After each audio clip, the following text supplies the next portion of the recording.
سوسیس برام درست میکن نون خالی بهم میدی؟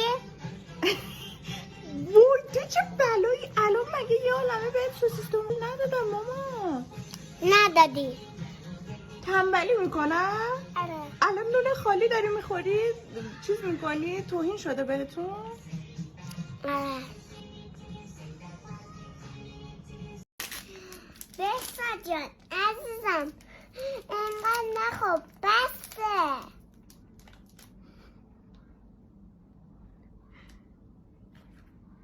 بهزاد جان عزیزم مگه بچه نمیگه اینقدر نخواب بسه؟ چی میگی الان؟ بس